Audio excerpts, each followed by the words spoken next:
Jangan lupa subscribe, like, komen, dan share YouTube TVRI Bengkulu. Dan nyalakan loncengnya ya. Ya, pemirsa, Anda kembali bersama kami tentunya masih di Berendo. Kita kembali ini mengulas seputar dengan bahan obat dan juga makanan yang aman untuk masyarakat. Ini tadi sudah dapat informasi dari Kepala BPOM ya, bahwasannya kita melihat ada beberapa ciri-ciri yang mungkin bisa masyarakat atau pemirsa sendiri melihat di tengah pasar ya. Kalau misalnya melihat tadi ada kemasannya itu dengan judul yang vulgar gitu ya Pak ya, kata-katanya, gambarnya itu, dan manfaatnya yang terlalu banyak. Karena untuk obat-obatan sendiri mungkin kita ketahui bersama memang mempunyai khasiat tersendiri gitu ya Bapak ya, dia tidak bisa mengobati segala macam penyakit. Mungkin itu sudah bisa menjadi salah satu ciri yang diwaspadai oleh masyarakat. Nah, kalau untuk makanan Pak, untuk makanan ini kan seringkali mungkin di pasar ibu-ibu nih ketika belanja dia melihat makanannya nggak segar lagi tuh bingung dia nih, apakah ini kadangan dia ada formalinnya atau apa, seperti apa sih Pak yang membedakan makanan yang memang dia aman dan tidak gitu? Iya, jadi biasanya kan pangan segar gitu yang sering terkontaminasi dengan bahan berbahaya. Tujuannya kan satu, untuk memperpanjang masa simpan seperti itu. Nah, itu biasanya bisa diidentifikasi dengan visual, meskipun memang tidak akurat 100%, karena sebenarnya untuk memastikan apakah bahan pangan itu aman itu tetap harus uji laboratorium sebenarnya. Tapi kalau untuk ciri-ciri fisik sebenarnya mudah dikenali. Contohnya misalnya ikan mengandung formalin, itu dia bisa disimpan lebih dari misalnya 3 hari tanpa mengeluarkan bau busuk seperti itu. Kalau mie dia mengandung borak atau formalin itu ketika dia misalnya aman disimpan sekitar 2 hari tanpa dimasukkan ke dalam kulkas. Kan ada beberapa mie itu Ada lalatnya gitu ya? tidak ada lalat atau tidak dimasukkan kulkas tapi dia tidak basi-basi kan gitu. Nah itu mencurigakan. Dan yang kedua itu memang tidak ada lalat, kadang-kadang seperti itu, tidak ada lalat. Nah, lalat itu kan salah satu kondisi bahwa memang makanannya itu tidak mengandung bahan berbahaya seperti itu. Tapi memang tidak bisa dijustifikasi 100% ya. Itu ini hanya ciri-ciri umum. Yang kedua, kalau beli kerupuk mengandung borak itu kita bisa lihat misalnya dia masih masih renyah ya.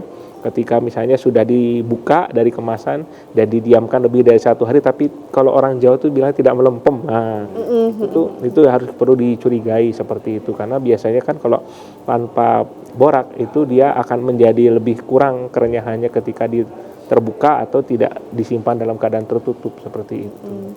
Saya jadi mikirin kondisi kerupuk saya di rumah ya. Apakah dia masih renyah? Apa enggak nih kalau kebuka ya, jangan-jangan kalau tidak semua kerupuk. Salah satu ya. Salah satu yang sering memang menggunakan boraks itu adalah jenis-jenis kerupuk terigu. Tapi kalau seperti kerupuk yang jalin-jalin itu tuh jarang menggunakan borak. Jadi seperti kerupuk merah terigu itu ya Pak ya. Kalau kerupuk merah itu belum tentu semuanya mengandung rodamin. Kalau di Bengkulu saya rasa kalau di pasar Panorama atau pasar Minggu sudah tidak ada lagi yang menjual kerupuk mengandung formalin. Karena kami sudah cek semuanya memang sudah punya nomor izin edar atau menggunakan pewarna makanan yang diperbolehkan Badan POM. Gitu. Wah, luar biasa nih. Kerupuk itu nggak ada cara lain Pak? Nggak ada cara lain untuk mengujinya. Karena kalau misal dibuka, kalau mewek kan nggak bisa dimakan lagi juga Pak. Jadi ya, jadi memang agak sulit ya sebenarnya ya kalau kita memastikan selain dari kerenyahannya, mungkin kalau dimakan terasa getir, getir pahit, ini ya keset gitu ya. Itu memang bisa salah satu ciri kalau dia mengandung borak, tapi memang tidak bisa justifikasi 100%. Karena kami juga selalu menyampaikan bahwa hasil pengujian adalah yang lebih utama dibandingkan dengan ciri-ciri fisik. Tapi untuk menghindari diperbolehkan sih. Iya. Tapi kalau dia melempem tadi mungkin lebih aman ya Pak ya, dia kalau sudah dibuka terus 1 hari tidak ditutup lagi ya terus melempem ya sebenarnya aman berarti. Benernya aman. Ya digoreng lagi Pak, mungkin bisa. Digoreng lagi betul. Oke, Pak Muslian, kita berbicara soal mengenai khasiat tadi Pak. Ini kan sebenarnya kalau untuk jamu yang berbahaya tadi ya Pak ya, atau minuman rempah lah kategori masyarakat mengenalnya jamu Pak.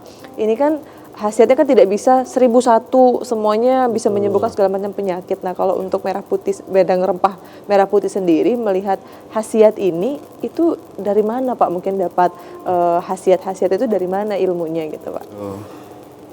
Jadi selain ini memang resep yang turun temurun ya, turun temurun dari, kalau saya nyebutnya itu warisan cinta nenek moyang Indonesia, Pak. Saya bilang itu. Karena kan resep ini bukan resep setahun 2 tahun ya, Pak ya.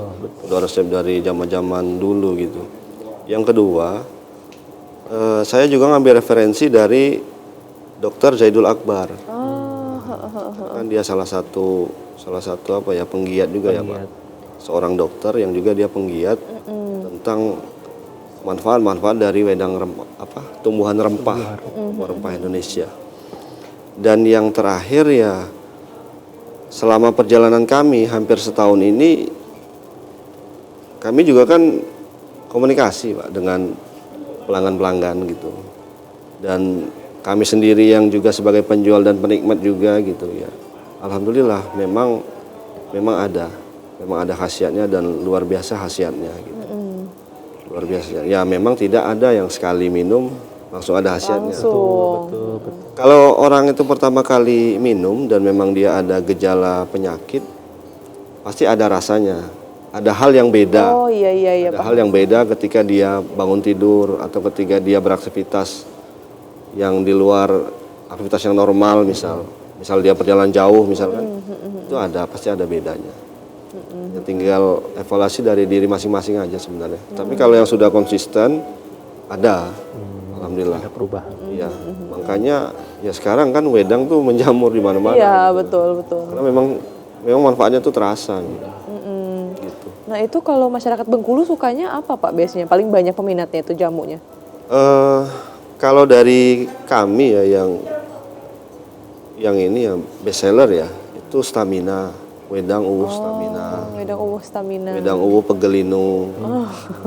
Rimpang ya, detox. Iya. Betul.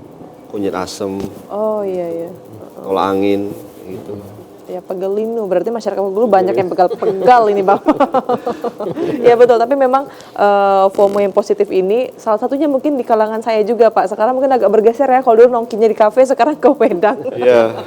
Kita ke wedang dulu ya malam ini. Gitu. Oke baik Bapak-Bapak, kita jeda kembali ya, kita akan kembali tentunya pemirsa. Setelah yang satu ini jangan kemana-mana, tetaplah bersama kami tentunya di Berendo.